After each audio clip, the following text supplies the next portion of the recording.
I don't know if this is a hot take, but I'm gonna say it anyways. Most of the Fox X-Men movies, and I mean the main X-Men ones, the Wolverine and Deadpool movies are another discussion entirely, were not very good. Out of the 7 movies they released across 19 years, The Last Stand is still somehow in my top 3, and that's only partly ironic. And a big part of my issue was their total reluctance to dive into the weirder X-Men stuff that even as a casual fan of the franchise I still knew was there.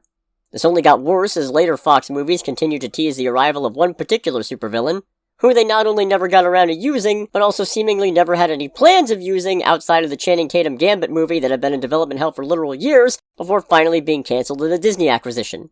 And that supervillain was none other than Mr. Sinister. The story of Sinister starts with Victorian-era scientist Nathaniel Essex, who was obsessed with the concept of human evolution, and predicted the rise of the X gene, or Essex factor as he dubbed it, far ahead of any other scientific minds. Unfortunately, he also conducted numerous horrifying and unethical experiments, which not only cost him his standing in the scientific community, but also his wife, who denounced him as contemptible and sinister with her dying breath. He would take note of this.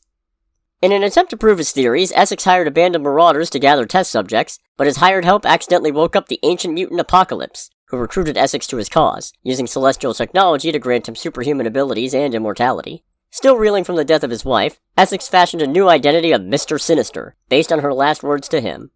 He then helped Apocalypse fight a time-traveling Cyclops and Phoenix, which would kickstart his obsession with combining the Summers and Grey lineage, but turned on Apocalypse when he realized their ultimate goals were incompatible, dismissing Apocalypse as a madman.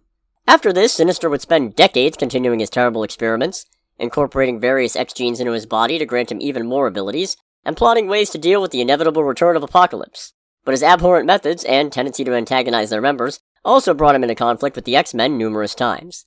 And then we come to the modern day, where Sinister, against all expectations, not only joined the mutant nation of Krakoa, but was granted a seat on their governing body, the Quiet Council. This was a very reluctant concession on the part of Magneto and Xavier, as they needed Sinister's extensive catalog of mutant DNA to form the basis for Krakoa's resurrection protocols.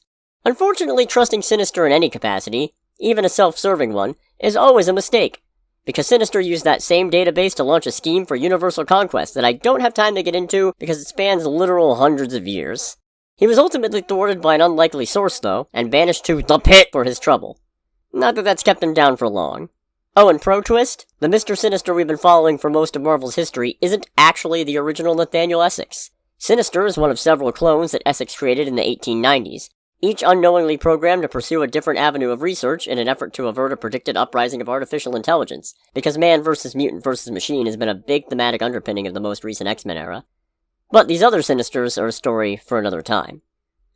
Next week, I haven't decided yet, at least at time of recording. Probably still something mutant related, though.